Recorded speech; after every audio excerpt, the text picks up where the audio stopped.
Fala aí pessoal, beleza? Tudo bem? Bem-vindo à nossa playlist de conteúdos de física para os alunos da segunda série do ensino médio. Essa é a nossa quarta aula, o tema é mudança de diagrama de fase. Se você ainda não se inscreveu, se inscreve no canal, marca o sininho aí para ficar atento sobre as novidades e não esquece de deixar um like, ok pessoal? Para dar aquela força para o nosso canal. Bem, os tópicos que nós vamos trabalhar dentro do nosso tema geral são esses que estão chegando aí para você, tá? Beleza? E na parte das considerações gerais, eu preciso que você relembre esses seus conceitos básicos de ciência aqui, ó, do ensino fundamental, em relação ao estado de agregação da matéria, quando a substância ganha calor ou perde calor. Eu preciso que você lembre aqui, ó, desses fenômenos, ok? Qualquer coisa, dá uma revisada aí para relembrar, tá bom, pessoal? Seguindo com a parte das considerações gerais, eu quero que você lembre que agora o estado de agregação da matéria, esses que vocês costumam sempre chamar de sólido, tá vendo? Líquido e gasoso, eles são chamados de fase. E eu quero que você entenda que a fase ela está ligada a duas grandezas físicas, tá? Que é a pressão e a temperatura. Então, de acordo com as condições normais de pressão e temperatura, eu vou ter uma fase ali definida para a minha substância. Tá bom, pessoal?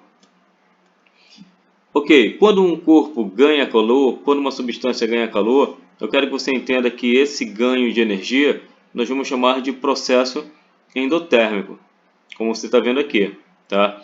No caso, o gráfico aqui abaixo é o gráfico que você representa um processo endotérmico de uma substância. Nesse caso, a substância aqui, ó, ela recebeu calor, estava no seu estado sólido, ó, começou a se transformar em líquido, passou para o líquido, transformou-se em gasoso. Tá ok? Então aqui é a parte de mudança de fase, aqui na etapa B, na etapa D e aqui na etapa B também é a mudança de fase. Tá bom, pessoal? Então tem uns 5 etapas aí. Naturalmente cada etapa tem uma quantidade de calor, tá? E o exercício vai pedir para você calcular a quantidade de calor total nesse processo endotérmico. Então é só você fazer a somatória. Tá bem facinho para você aí, né? Calcula a quantidade de calor em cada etapa do ganho de energia e soma tudo. Tá bom, pessoal? Agora, quando o processo é um processo de perda de energia, você vai chamar de processo exotérmico. Tá? Aí perceba que agora a representação para o gráfico, temperatura versus quantidade de calor, é uma representação decrescente. Né?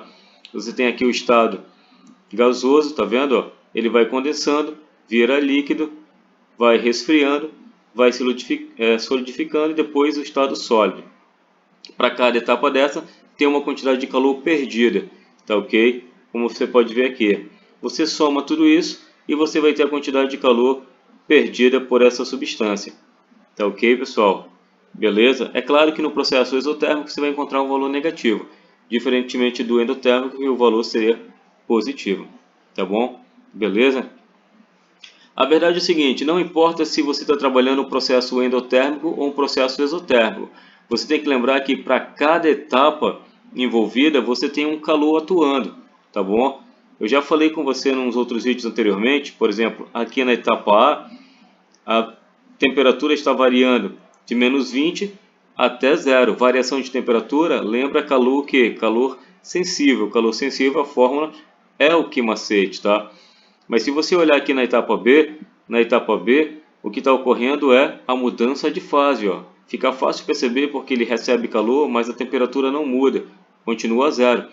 Então, mudança de fase é o calor latente, quantidade de calor latente é o que moleza. Para cada etapa, você vai trabalhar a equação que está referente ao calor que está atuando. Tá bom, pessoal? Então, para você não se confundir aí no meio de campo, vamos fazer um exercício. Determine a quantidade de calor necessária para transformar 200 gramas de gelo a menos 10 graus Celsius em água a 0 graus Celsius. Dados: calor latente de fusão do gelo, 80 calorias por grama, calor específico da água, 1 caloria por grama grau Celsius e calor específico do gelo, 0,25 calorias por grama grau Celsius.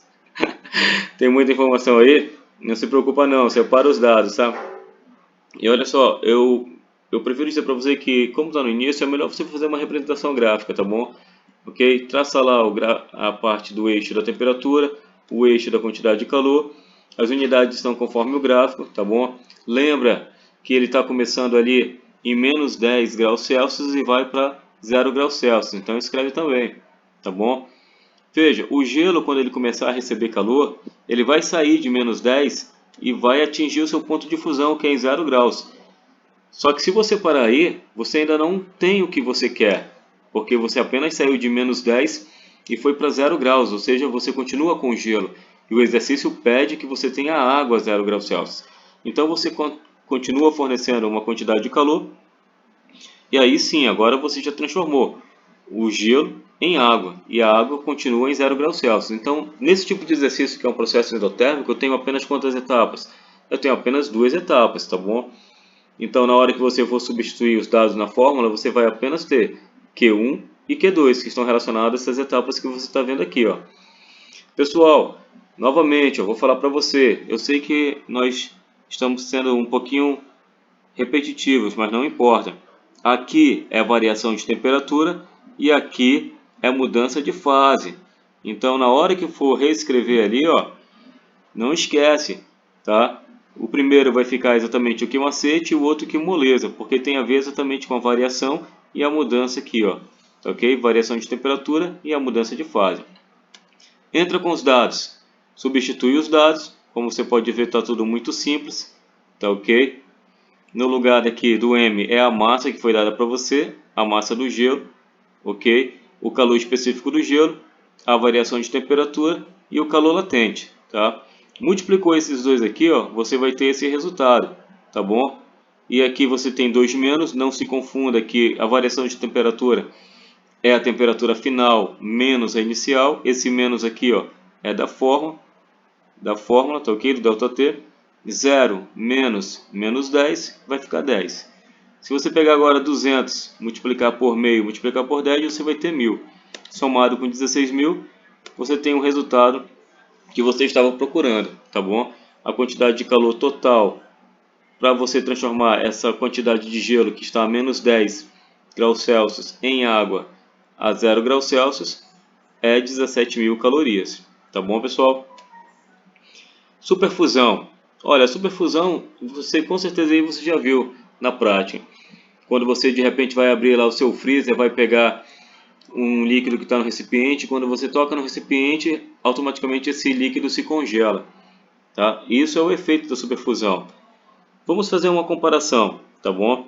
Naturalmente, quando você tem uma substância aqui, ó, numa temperatura acima da sua temperatura de solidificação, então ela está no estado líquido.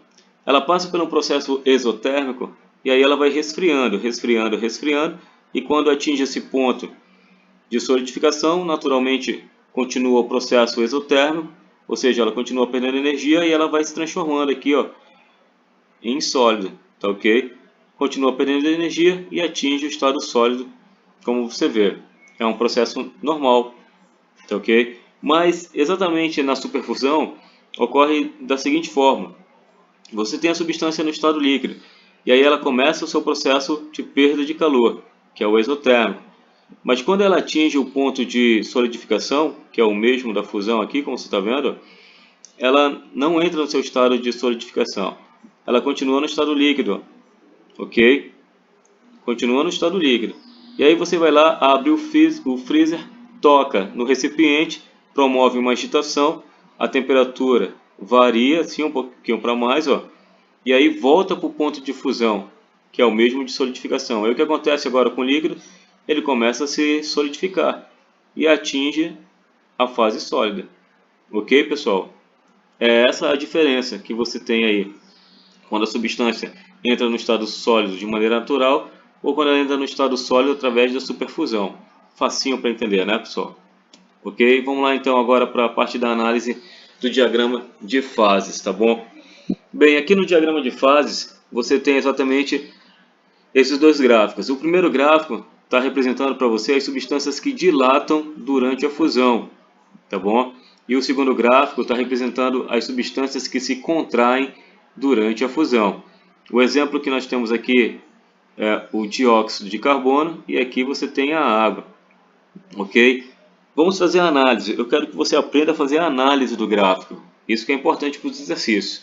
Veja que, como eu falei para você, que as condições de fase dependem da pressão aqui, ó, e de quem? Da temperatura. Nós falamos isso no início, tá? Toda essa parte que você está vendo aqui é a fase sólida. Essa é a fase líquida. E essa aqui é a fase gasosa, tá? Aqui você tem a curva de fusão, que separa essas duas fases. Aqui a curva de vaporização, que separa o líquido do gasoso. E aqui a curva de sublimação, que separa o gasoso do sólido. Tá ok? Beleza? Agora a análise é da seguinte maneira que eu quero que você entenda.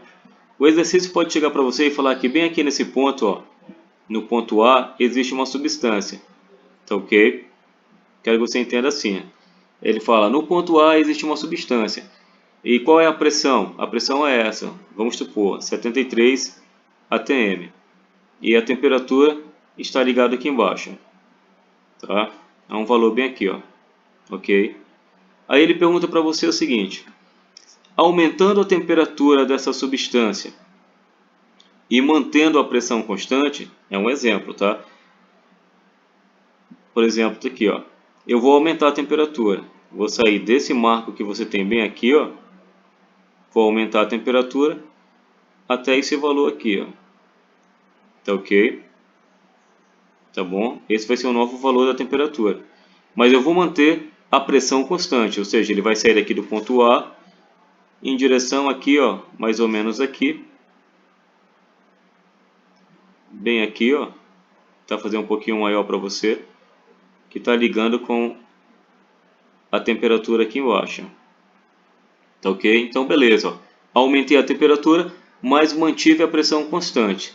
E eu estou no novo ponto, que é o ponto B. Ok? Ok. Aí ele pergunta para você, ó, qual fenômeno ocorre passando daqui do ponto A para o ponto B? Cara, tá muito simples. Se eu passar da fase sólida para a fase líquida, qual é o nome do fenômeno? Fusão. Tá ok? É isso que você tem que entender. Saiu da fase sólida, foi para a fase líquida, como se chama? Fusão. É bem simples, tá? Eu quero que você entenda que eu apenas mantive a pressão constante e para sair daqui do sólido para o líquido eu precisei apenas aumentar a temperatura, tá bom? Da mesma forma você pode interpretar para outros valores, ó, pessoal, em outras posições. Por exemplo, vamos só mudar aqui o marcador de cor, ok? Para não, vamos colocar aqui um azul. Eu vou marcar um ponto bem aqui para você agora, tá ok? Esse ponto bem aqui. Veja que esse ponto aqui, ele tem um valor bem aqui no eixo da temperatura, tá? E vou marcar um outro ponto bem aqui agora, do lado do B, um pontinho, ó. Ok? Aqui é o ponto, vamos chamar de ponto M, e aqui vamos chamar de ponto N.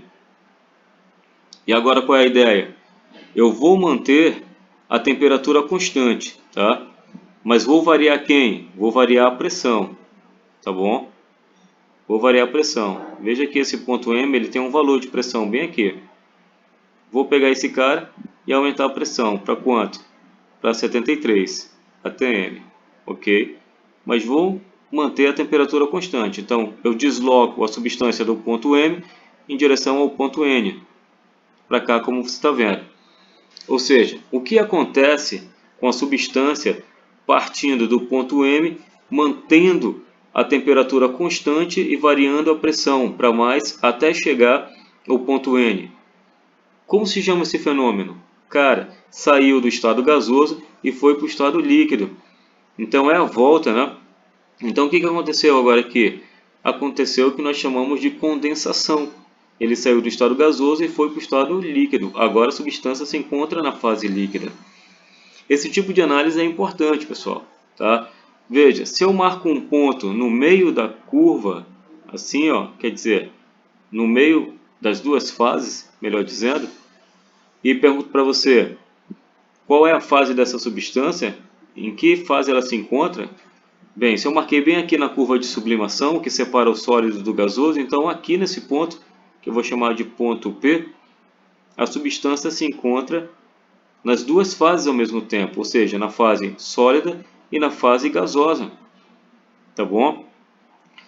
Bem aqui onde você tem essa letra T, que eu vou pintar agora de azul, para o dióxido de carbono é o ponto triplo, tá bom? Que no caso aqui é 5 atmosfera ligado a menos 56,6 graus Celsius. E nesse ponto triplo eu encontro essa substância no estado sólido, no estado líquido e no estado gasoso. Para cada substância eu tenho um ponto triplo diferente, com valores de pressão e de temperatura. É claro, substâncias diferentes adotam valores diferentes. Chamando a sua atenção agora para cá, eu tenho um ponto crítico. Veja, toda essa região aqui que nós estamos analisando, essa parte aqui, ó, é a região gasosa. Ela se divide em duas partes, o vapor e o gás. Para eu obter gás, eu tenho que ter esse ponto crítico, ó, uma pressão máxima a uma temperatura crítica, tá bom? Daqui para todo esse lado direito, eu tenho apenas gás. Veja, anteriormente eu saí do ponto M, mantive a temperatura constante, variei a pressão para mais, eu saí do vapor e fui para o líquido. Mas se você fizer a mesma coisa para o gás, bem aqui, ó, se você marcar um outro ponto, chamar de ponto O, por exemplo, assim, ó, você pode manter aqui naturalmente a temperatura constante. Mas você vai aumentando a pressão e tirando essa substância do ponto O e levando aqui para um outro ponto. Vamos supor um ponto K. Veja, quando eu chego nesse ponto K bem aqui, que eu aumentei a pressão naturalmente, ó, eu estava no ponto O, bem aqui embaixo, ó, eu aumentei a pressão para o ponto K.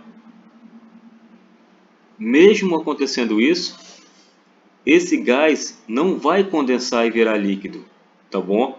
Eu quero que você entenda isso, que não dá para fazer com gás o que eu fiz agora há pouco com o vapor, tá bom, pessoal?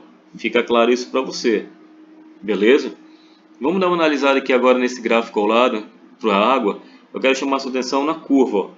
Você está vendo aqui a curva de fusão, essa aqui, tá? Ela está bem diferente dessa outra, tá vendo? Porque naturalmente a água, como bismuto, como ferro, como antimônio, está escrito errado aqui, né?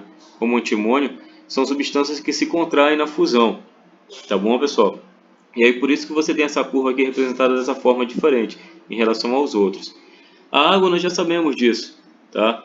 Com certeza você já sabe aí, porque você já viu pedaços de gelo flutuando na água, tá ok? Ou então você sabe que existe aquele processo do congelamento dos lagos aí, e abaixo da camada de gelo você sabe que tem água na parte líquida, que tem a ver com a densidade da água.